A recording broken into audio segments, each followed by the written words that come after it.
Thanks for joining us on The Open. I'm John Ehrlichman. The TSX was back at it this morning, setting a new all-time intraday high at the start of trading. The composite's been on quite a run recently. Several record-level closing highs over the past week. For more on what's been happening with Canadian trading, we're joined now by Diana Avigdor, head of trading at Barometer Capital Management. Diana, we're showing our viewers those charts over the last week. Several records, especially in the face of all these continued headwinds around trade, uncertainty, all the stuff we always talk about here on BNN Bloomberg. What's going on in the market right now? John, I think that we are focusing on the headlines on the trade for sure, and that seems a little anxiety-inducing. But equities and staying long equities has been the right thing to be, even in June when U.S. equities and TSX equities have not really made new highs. And new highs, by the way, tend to cluster because new highs make new highs, so we've had so many this week.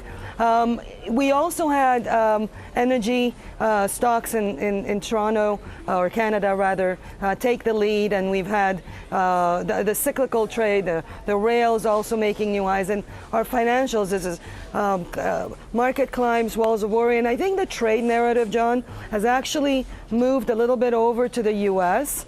As the anxiety-inducing headline. What I mean is that there is some money rotating out of the U.S. into Canada for our domestic asset managers, which have been quite long the U.S. market. So some moderation there. That definitely sounds like a different tone, Diana, than what we were talking about. Let's go back to end of the first quarter. The energy stocks were really in the dump at that point. The TSX bottomed out, I want to say, in February. Since then, the market's up about 10%. And if I look at the last month, I mean, it's not like the TSX is rip-roaring ahead. You mentioned you make generally kind of these clusters of new highs. They're kind of minuscule highs. But the energy stocks have been doing well. They're up 5-6%. So you are seeing evidence that some of that money flow is coming to Canada. Yes, with my conversations with other traders, what they're seeing is domestic asset managers. Those would be Canadian asset managers. So we've all been very long the U.S. market as an asset allocation basis. Even, some of us 80-20, 80 U.S., 20 Canada. But with oil doing what it has been doing, and to your point, energy equities have actually been a lot less volatile than the oil price itself. You saw, for example, at one point this week, we had oil down over 5% at one day. Energy equities have actually held up relatively to that volatility pretty well. So you can see that some money is flowing into it. On the banks, on the Canadian banks, there has been so much anxiety as it relates to, housing and economic data, and they've come in pretty well. Housing numbers have come in okay.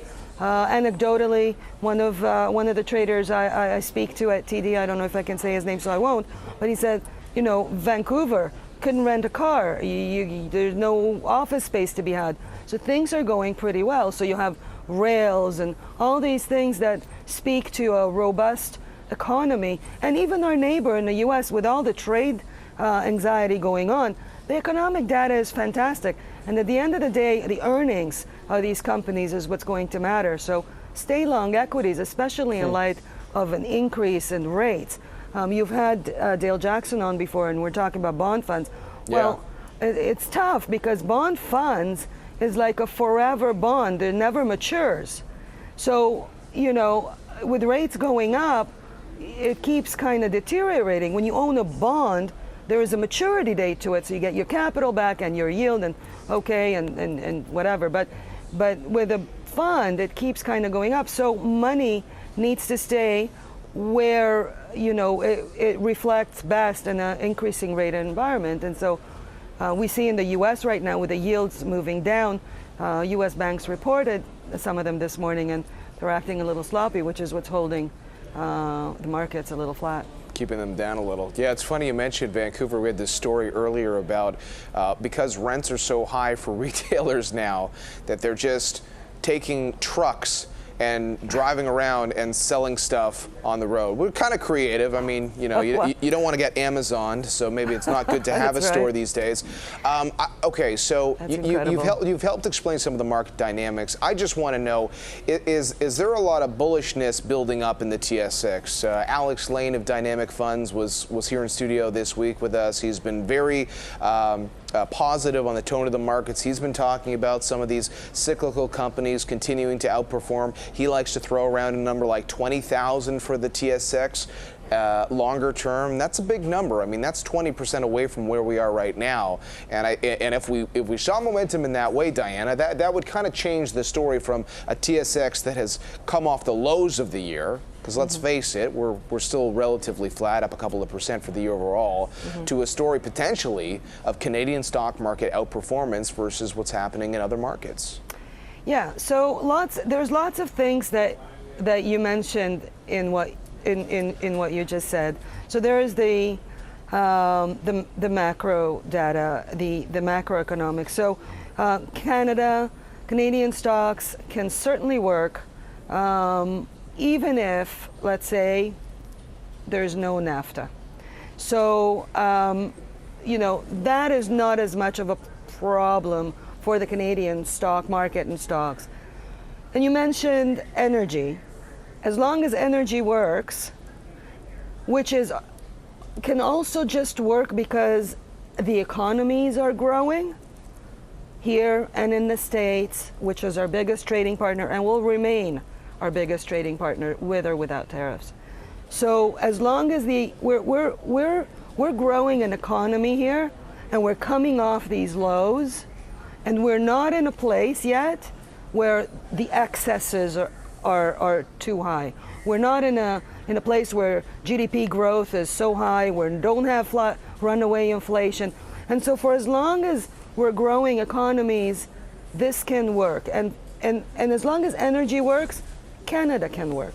Because the TSX is the TSX has been diversifying, our index has been diversifying to more consumer goods. Look at Goose and, you know, some other consumer stocks. So it's a little more diversified, but really, energy really matters. So it has to continue working. So for that to work, you have to believe that energy will continue working. And if the economy grows, global economies grow, it's very possible that can go on. Okay, we'll be watching. Good to get your insight on this Friday morning. Thanks, Diana. Thanks, John. Have a great day. You too. Diana Avigdor, head of trading at Barometer Capital, joining us from the TSX on that new record high for the benchmark here in Canada.